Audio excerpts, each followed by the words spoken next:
kuko yari abantu bamara imyaka myinshi basenga ariko ntibabone impinduka. Imyaka ntirandangiza ariko iri hafi yo kundangiza. Byaha byica abantu biri muri kategori enye. Witeka umva gusenga kwanje, utaka kwanje kukugereho, gusenga kwanje gushima imbere yawe kumubavu, no kumanika amaboko yanje kube nk'igitambo cya nimugoroba. Reka ngusuhuze inshuti ya Gusenga Everyday, nizere ko mumeze neza mu bisazo muri kumwe naje Manakiza Edouard. Inshuti za Gusenga Everyday muri kumane zine zisi, tubakiriye kuri gucana ya Gusenga Everyday, tubabwira ngo Imana ibaho umugisha, tubifuriza n'umwaka mushasha. Pasiteri uraho? Uraho neza. Pasiteri twaherukana umwaka ushize, tugize amahirwe tukubona. Nibyo twongeye kubonana. Imana ihabwe icubahiro. Pasiteri, Imana yarakurinze? Imana yaraturinze, tubona ukuboko kwayo na n'uyu munsi. Ego. Pasiteri, umuryango uraho? Urakomeye neza cyane. Pasiteri, ntacyo baba baraguhaye? Barakimbaye. Wazihereza abantu batuye isi? So mpamvu kiriho si. Pasiteri, watanga umwaka gute? Neza uko bisanzwe. Uko bisanzwe. Pasiteri, uyu mwaka tugezemo buje n'uwa kangahe mu bihe? Uyu mwaka tugezemo ni wa 2026 no mwaka tugezemo. Ese Pasiteri urangije amahoro? Urangije amahoro, nuko nta mahoro yuzuye twabona muri iyi si, ku isi yose iri mu maboko y'umubi, ariko turacahumeka umwuka w'abazima, nibyo twashimira Imana. Nta mahoro ku isi yo, nta mahoro abaho. Pasiteri urakoze. Ese imyaka Imana yageneye umuntu imurema ningahe? Imana yaremye umuntu ari uwo kurama iteka ryose, ubundi Imana yamuremeye kuzarama iteka ryose. Urupfu rwaje ari ingaruka y'icaha, ariko ntabwo ari umugambi w'Imana. Imana ivuga ngo tureme umuntu ase natwe, agira ishusho yacu, kugira ngo ase n'Imana, akomere nk'Imana, arame nk'Imana, akaba ari uw'iteka ryose. Imana yari yaremye muri plan de création. Umugambi wo kurema rero, Imana iravuga ngo tureme umuntu ase natwe, ase n'Imana, ase na Yesu, ase n'Umwuka Wera, azabe w'iteka ryose. Ni wari umugambi w'Imana. Kugeza ubu mu bapfuye ninde waremye kurusha abandi? Umuntu amaze gukora icyaha, Imana yagabanije imyaka yo kurama bagera kuri 900. na wundi umuntu waramye kurusha abandi mu bapfuye n'uwitwa Metusera, waramye imyaka 969, byanditswe mu Itangiriro igice cya 5:27. Uwitwa Jeredi wamukurikiye yarabye imyaka 962, ndetse na Nowa mu bo dukomoka yarabye imyaka 950, ariko watubyaye twese ariwe Adamu yarabye imyaka 930. Ubwo nukuvuga ngo gahunda y'Uwiteka ni imyaka 900 nyuma y'icyaha. Niyo myaka yo kurama Imana yageneye umuntu. Imana yari ifite gahunda yo kuvuga ngo niyihangana agakora ibyiza muri ya myaka 900, yari ifite ubushobozi bwo kumusubiza ku gihe cy'ubuziranenge, ariko ntibyashobotse. Ubwo rero 969 niwe waramye kurusha abandi mu bapfuye. Pase ni kuko imyaka yo kurama yagabanutse? Imyaka yo kurama igabanurwa kubera ingaruka y'icyaha. Uko avuye kurema iteka ryose igera kuri 900 ariyo rufatiro rw'urubyaro rwa Adamu, ariko nyuma urubyaro rwa Nowa ibaruri 120 nk'uko byanditswe mu Itangiriro igice cya 6 ku murongo wa 3 kugeza ku wa 5. Imyaka yabo izaba 120 mu myaka yo kurama yari yageneye umwana w'umuntu. Nayo ntiyakoze ibyiza. Gahunda y'Uwiteka wira ngo nakora ibyiza, Imana imusubize kuri ya myaka 900, nakora byiza imusubize ku myaka yo kurama iteka ryose. Ariko siko byagenze. Umuntu yakomeje kwiyonona, akomeza kwiyonona uko imyaka yongera ibaho, isi yungiriza ikiyonona, ariyonona 900, ariyonona 120 mu gihe cy'urubyaro rwa Nowa. None rero uyu munsi wa none kuva ku butware bwa Dawidi Imana yatugeneye imyaka 70 kugira ngo umuntu wese uzapfa agejeje ku myaka 70 ye kuzavuga ngo arakenyutse, n'abantu be kuzirirwa barataka ngo barire kuko azaba yuje amasezerano y'igihe cy'imyaka 70. Byanditswe muri Zaburi ya 90:10 kugeza kwa 12 avuga ngo iminsi y'imyaka yacu ni imyaka 70, yakongeramo akabaraga kagira 80, ariko iyo myaka ibyiratwa byayo biratubwira ngo ni imiro n'imibabaro irashira tukaba tugurutse. Hariya ku murongo wa 12 avuga ngo twigishe kubara iminsi yacu uburyo butuma dutunga imitima y'ubwenge. Bisobanura ngo iyo ariyo yose warama ku isi, yaba 40, yaba 50, yaba 100, yaba 60, Imana ikwigishe kumenya ibyiza wayikozemo, kuko nicyo kizaba urwibutso Yesu nagaruka, nta kindi. Utwigishe kubara iminsi yacu uburyo butuma dutunga imitima y'ubwenge. Bisobanura ngo abantu bose ku isi bari bakwiriye kuja bagenzura bakareba mu minsi Imana yabahaye yo kurama ibyiza bakoze ni ibihe, kuko ari byo bizabahesha ingororano bikazabahesha n'ubugingo buhoraho. Ibyiza wakoze ni ibihe mu myaka Imana yaguhaye yo kurama. Niko byagenze, umuntu ntabwo yari yararemeye gupfa, ariko ingaruka y'icyaha izana urupfu, kandi Adamu wazanye urupfu mu isi ntari we waruremye. Urupfu rwari mu bitekerezo by'Imana, nuko Adamu sakinguye umuryango kugira ngo rugere ku bantu, ariko Imana itanga itegeko ngo igiti cy'ubwenge kimenye cyiza ari kibi ntukagikoreho, umunsi wagikozeho no gupfa uzapfa. Urupfu rwari mu bitekerezo by'Imana, ariko akinguye umuryango kugira ngo rugere ku bantu ni Adamu wa mbere. Ariko Imana ishimwe ko Imana yatugiriye neza, aravuga ngo Adamu wa mbere yari ubugingo buzima, ariko Adamu wa kabiri Yesu Kristo yaje ari umwuka utanga ubugingo kugira ngo babandi bageneye gupfa kubw'icyaha cya Adamu babone ubugingo muri Yesu Kristo. Pasi ese abubu cyangwa abubaha Imana ntago bapfa? Abubaha Imana barapfa, kuko ibyaha byica abantu biri muri kategori enye. Hari icyaha cy'inkomoko cya Adamu, aricyo cyazanye urupfu, ari we mubyeyi wa mbere watubyaye twese. Hari icyaha cyitwa icyaha cya kavukire ababyeyi bakoze umuntu atarakigizemo uruhari, ariko kikamuafekita kikamukora ku mubiri ntigikore ku bugingo. Cyaba icyaha cya Adamu ntabwo gikora ku bugingo, gikora ku mubiri agapfa, ariko ntabwo gihungabanya ubugingo. Cica umubiri ntabwo cica ubugingo. Icyaha cy'ababyeyi bakoze umuntu adahari cica umubiri, ariko nto cica ubugingo. Ariko icyaha rusangi cyo kwigana, icyaha cy'agatsiko cyangwa icyaha gatozi, ibyo byaha byombi byica umubiri bikica n'ubugingo. Ni ukuvuga ngo ubufatanyacyaha bwica umubiri bukica n'ubugingo. N'icyaha umuntu yitekerereje ku giti cye bita peshe individuelle, naco cica ubugingo kikica n'umubiri, kuko hari peshe originelle, peshe hereditaire, peshe collectif na peshe individuelle. Icya gatatu n'icya kane byica ubugingo bikica n'umubiri, ariko icya mbere n'icya kabiri byica umubiri gusa. Ubwo noneho rero abubaha Imana ntabwo babasha guhindura ingaruka y'icyaha cya Adamu. Nizo mpamvu urupfu rugera ku bantu bose, kuko byanditswe mu Baroma igice cya 5 umurongo wa 12 ngo nk'uko bimeze bityo icyaha cyazanywe mu isi n'umuntu umwe, cya cyaha kizana urupfu. Urupfu rugera ku bantu bose kuko bakoze icyaha, ni bose ntawe ubasha kubihindura. Umuntu wese yakiranuka atakiranuka, urupfu rwa Adamu rumuriho, ariko mu buryo bw'umubiri. Ntabwo rero wakiranuka ngo ubihindure ngo ubikureho, oya.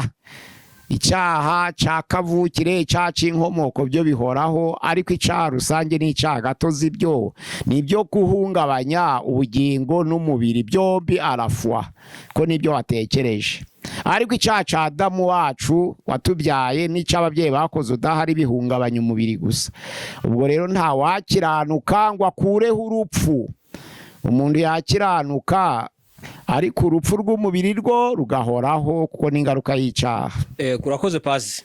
Ko abantu bakunda kurama, ese niki bakora ngo abantu barame iteka ryose? ntaco bakora nubwo babikunda, ntaco abantu bakora ngo barame nubwo babikunda, uretse ko biri tubwira ko gukiranuka k'umuntu gushobora kongera imyaka yo kurama, ariko ntabwo gushobora gukuraho urupfu. ariko nawe bivuga ngo hari igihe banapfa banakenyutse kandi bakiranuka. Nayo bu yarakiranutse cyane, Imana imwongerera imyaka yo kurama ariko irashira arapfa, kuko ijambo ry'Imana riravuga ngo kubwo gukiranuka kwe Imana imwongera imyaka 140 ko yari asanzwe afite, kandi apfashaje ageze mu za bukuru kubw'ibihembo byo gukiranuka, ariko anarapfa. Ariko usomye Itangira igice cya 38 abantu benshi bagiye bicwa n'ibyaha bagakenyuka, koko nka Eli, nka Onani bagiye bakora ibyaha mu maso y'Uwiteka, Imana ikabica. Abo ngabo bakenyuwe n'ibyaha, nubwo bakenyutse bagapfa, nayo ubu yararamye arapfa. Iyo ukiranuka ushobora kurama kubera kongererwa iyo myaka yo kuramba, ariko ukanapfa. Ariko n'icyaha gatozi n'icyaha rusange cazana gukenyuka ku muntu, uretse ko umubwiriza igice cya 7 umurongo waho wa 15 haravuga ngo biratangaje ko hari abanyabyaha barama bakabiramiramo ibyo byaha byabo, ariko hakaba n'abakiranutsi bakenyuka ngo narabirebye ndabyitegereza ngo mbona byose ari ubusa. Ni ukuvuga ngo umuntu ashobora gukora neza agakenyuka, undi yakora ibyaha akabiramiramo. Ibyo ntabwo bigira formule ngo binyura aha cyangwa binyura aha, nuko tuzi gusa ko ingaruka y'icyaha ari urupfu. Urakoze. Dukurikije ukuri, umuntu amara imyaka cyangwa imyaka niyo imara umuntu? Dukurikije uko abantu babaye nuko Imana yaremye abantu ikabagenera imyaka yo kurama, bakabaho nyuma bagapfa. Imyaka nimara abantu, ntabwo abantu bamara imyaka kuko barapfa bakayisiga. Nizo mpamvu abantu benshi baravuga kanaka yapfuye afite imyaka myinshi, kanaka yapfuye amaze imyaka myinshi, kanaka yapfuye afite imyaka myinshi. Metusera yamaze imyaka myinshi, Jeredi yamaze imyaka myinshi, Nowa yamaze imyaka, ariko barapfuye barayisiga. Ni ukuvuga ngo imyaka ahubwo niyo yamaze abantu. Kugeza na n'uyu munsi n'abafite imyaka iri munsi y'ijana cyangwa irengeje ijana, ntabwo irenze 130 ibyo ari byo byose ku isi, kuko ntawe turumva ku isi ufite imyaka 150. 127 twaramwumvise, ariko 150 ntayo. Ariko niyo 127 nawe yarapfuye, imyaka arayisiga. Nuvuga ngo imyaka iramumara nubwo yagize myinshi. Uko twagira myinshi kose rero imyaka iratumara, izahoraho. Abantu barapfa bakayisiga, igakomeza ikabara. Turi muri 2026, abavutse mu myaka 100 isize barapfuye bose, irabamaze rero kuko yasigaye.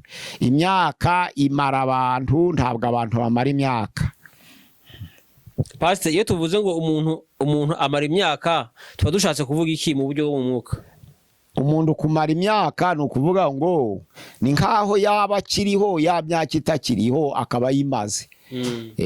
Ariko imyaka imara umuntu kuko we arashira, imyaka igahoraho, ikabarira abandi bazamukomokaho. Pase nijyari wavuga ko imyaka yamaze umuntu aho kumwubaka? Imyaka kubaka umuntu, imyaka se yubaka umuntu? Oya, ntabwo imyaka yubaka umuntu, kuko imyaka ibaho ikiyongera. Uko yiyongera niko umuntu agabanuka, kandi uko iba myinshi niko imbaraga zishira, bikarangira umuntu ageze ku iherezo rye, ariko imyaka igasigara. Ushaka kuba ufite imyaka 10 utashaka, wagira imyaka 18, 20, ugashaka ukagira abana ugakura, wumva ko iyo myaka umva itabikubatse? Ntabwo ari ikubakwa, ni gahunda y'Uwiteka, ntabwo ari gahunda y'imyaka. Basi urakoze. Kuko yari abantu bamara imyaka myinshi basenga ariko ntibabone impinduka. Byose Imana ibiduha nizi bidukwiye. Mu Bakorinto ba mbere igice cya 6 umurongo wa 12 haravuga ngo byose ndabyemererwa, ariko siko byose bigira umumaro. Imana iduha ibyo twaba tutifuza, ariko ari byo bidufitiye umumaro, kuko iby'Imana iduha nibyo byiza kuruta ibyo dutekereza, nk'uko byanditswe mu Efeso igice cya 3 umurongo waho wa 20. Iby'Imana twifuriza n'ibyiduha biri twito twifuza ubwacu. Ashobora rero gusenga, ntabwo dusenga ngo Imana twongerere izana impinduka, ariko impinduka zose ntabwo ari impinduka nziza, kuko abantu benshi bifuza impinduka ariko impinduka zose ntabwo ari nziza. Ikindi icy'ingenzi impinduka z'uburyo bw'umwuka nta wabasenga ngo abure impinduka zo mu buryo bw'umwuka, oya n'iz'Imana ishaka. Pasi, ese gutinda kw'Imana bisobanura kwanka kwayo? Oya, mu byanditswe byera Imana abantu batekereza ko itinze isezerano, ijambo ry'Imana riravuga nk'uko babitekereza bakabona ko ritinzije. Ariko gutinza isezerano kw'Imana biri mu kwihanganira ibyaha by'abantu kwayo. Petero ya 2:3 aravuga ngo ntabwo Uwiteka Imana itinze isezerano ryayo nk'uko abantu bamwe batekereza ko iritinza, ahubwo itegereza yihanganye kuko idashaka ko hagira n'umwe warimbuka, ahubwo ko abantu bose bakwihana. Gutinda kwayo rero ni inyungu z'abantu. Urakoze. Ese hari imyaka yatakaye mu buzima bw'umuntu? Imyaka y'imfabusa, umubwiriza yarabize ngo mu myaka nabayeho mu isi y'imfabusa. Hari igihe umuntu agira imyaka y'imfabusa ntagire icyo akora, indi myaka akayikoramo ibyiza, indi akayikoramo ibidashimishije Imana. Ariko imyaka y'imfabusa ni imyaka yose umuntu yaramye adakorera Imana, aba ari imyaka y'imfabusa. Pastor, ese Bibiliya ivuga iki te mu kugarura imyaka yanyazwe n'inzige? Imyaka yanyazwe n'inzige ni ukuvuga ngo ntabwo wayigarura kuko umuntu ubwo atakwiyongerera imyaka yo kurama.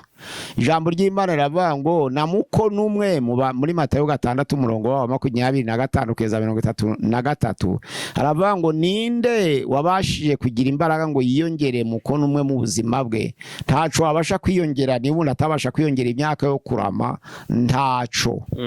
Urakoze. Ni iki gituma bamwe bagarura igihe cyatakaye abandi ntibagishobore?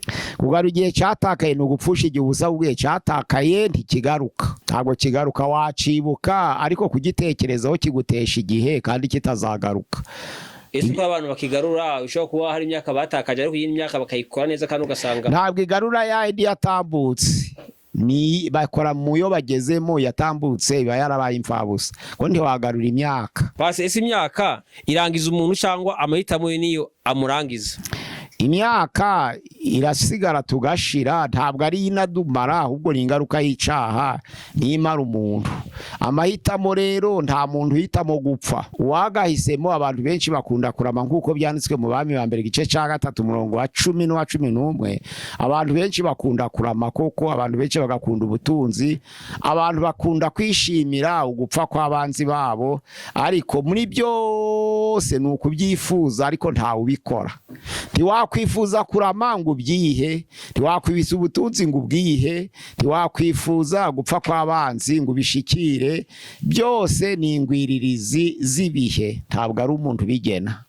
Pastor, niko umuntu yakora kugira ngo imyaka imukorere aho kumumarira ubusa? Icyo umuntu yakora, aho yibukiye ntiyagarure yatambutse, ariko isigaye yakora ibyiza akareba ko yanezeza Imana.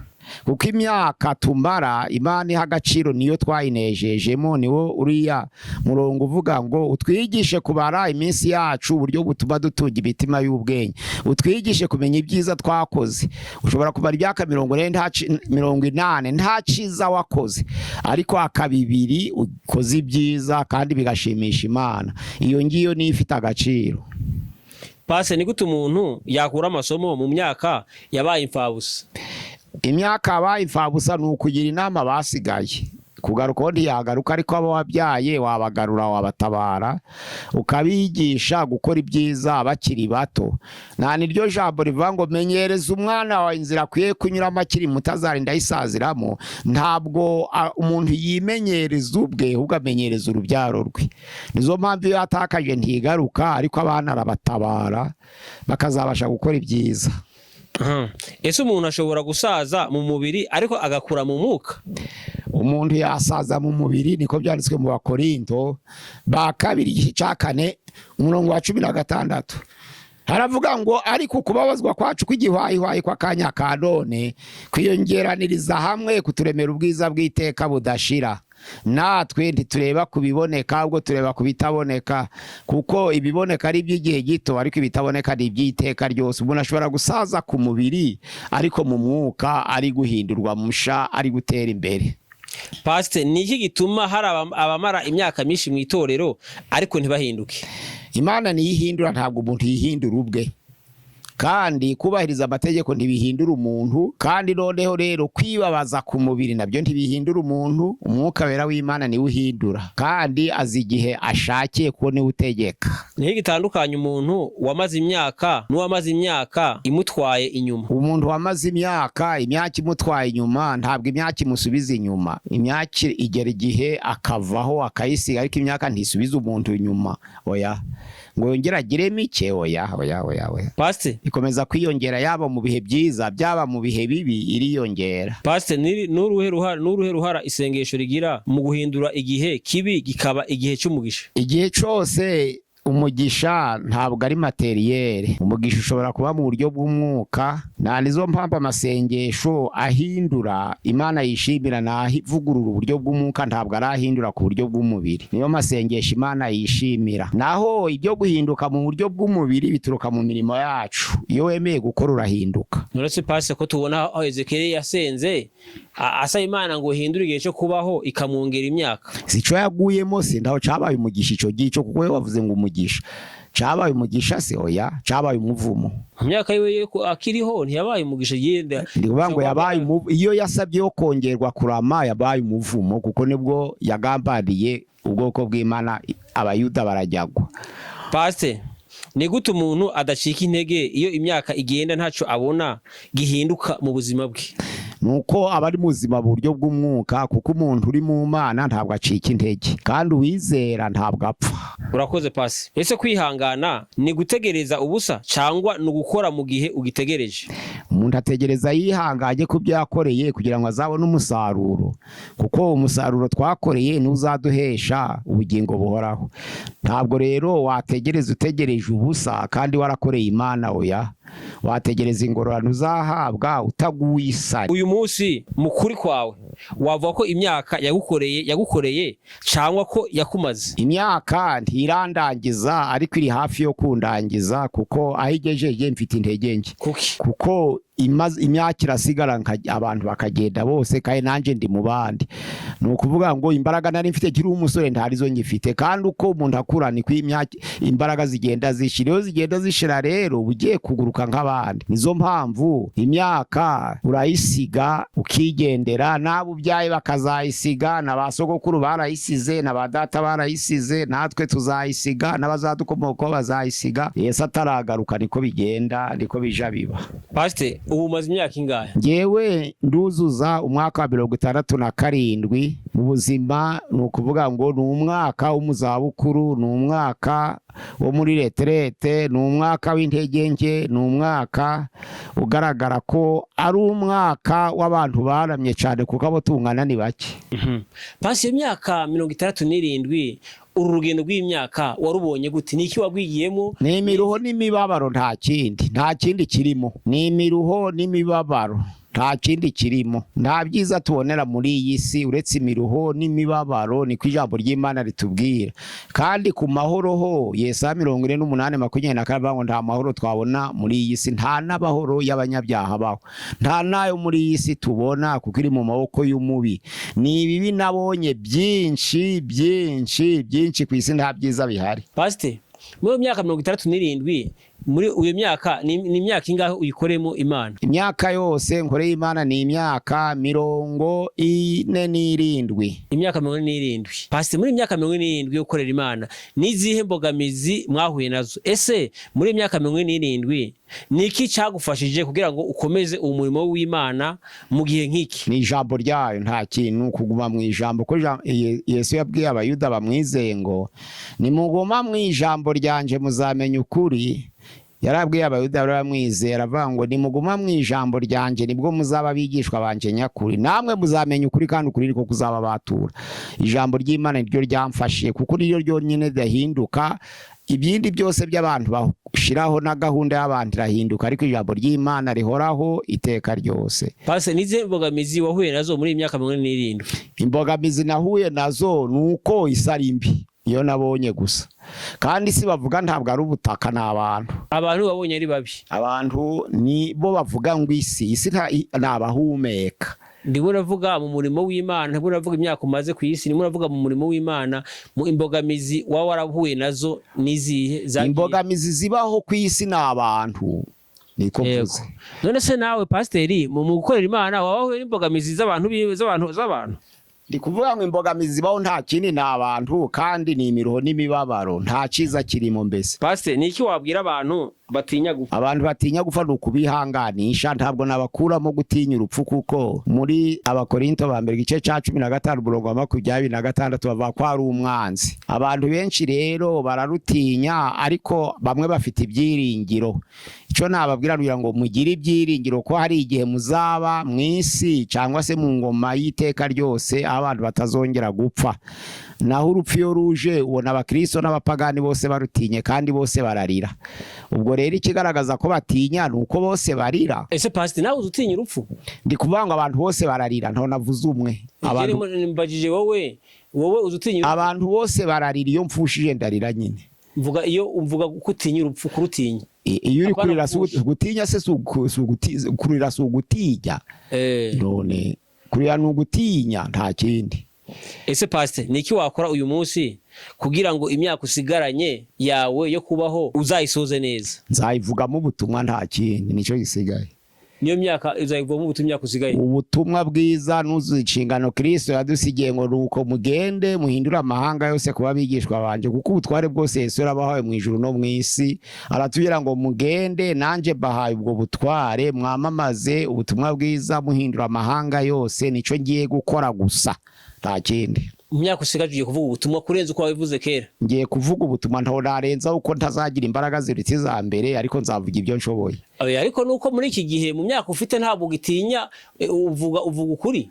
Nibyo ndi kuvuga nti ntabwo nagira imbaraga zimeze kizo nifite ndi umusore, ariko ibyo nshoboye gukora nzabikora. Basi niki wabwira abantu badukurikiye? Mukorera Imana igihe kikiriho. Ku ijambo ry'Imana riravuga ngo wibuke umuremyi wawe mu minsi y'ubuto bwawe, mu minsi y'ubusore bwawe, kuko iminsi igiye kuza iyo ubusaza, igihe uzavuga ngo sinejejwe nabyo. Ibyo bitaraza rero wakora nico nagira bisi yose. Mukorera Imana mugifite imbaraga, kuko igihe kizagera mudafite imbaraga kandi mwifuza gukora bibananire. Ariko igihe mugifite imbaraga mukora ikintu cyitwa investissement y'ubugingo buhoraho. Pase muri conclusion mu kiganiro niki wari twarimo turavuga ngo umuntu amara imyaka canke imyaka nimara umuntu? Twavuze rero ngo ntabwo abantu bamara imyaka ahubwo imyakira bamara, kuko barashira igasigara. Niyo conclusion. Murakoze cyane ko abantu badukurikiye tubabwire ngo Imana igumugisha. Pastor nawe reka tukubwire ngo Imana igumugisha. Reka dushimire kandi subscribe cyangwa koze s'abonner tukubwire ngo Imana igumugisha. Reka dushimire ufata umwanya ukadusengera. Reka tugushimire wowe ufata ibiganiro byacu ukabihereza inshuti yawe. Imana iguhe umugisha, Imana iguhire, Imana ikwagure. Nawe ushobora kuba bwa mbere ugeze kuri gusenga every tugusaba kanda subscribe cyangwa gukora s'abonner kuko uzazobona ibiganiro byacu bitakugoye. Nawe ushobora kuba udukurikira kuri ibiganiro byacu ukaba wifuza ko wadushigikira ku murimo w'Imana. Pasiteri ushobora kubahereza address kuri channel ya gusenga everyday ni 0786696620. Channel gusenga everyday 0786696620. Murakoze, Imana iduhana umugisha. Shalom shalom. Shalom shalom. Ikiganiro nawe ubutaha. Umva gusenga kwanje, utaka kwanje kukugereho, gusenga kwanje gushima imbere yawe kumubavu, no kumanika amaboko yanje kube nk'igitambo cya nimugoroba.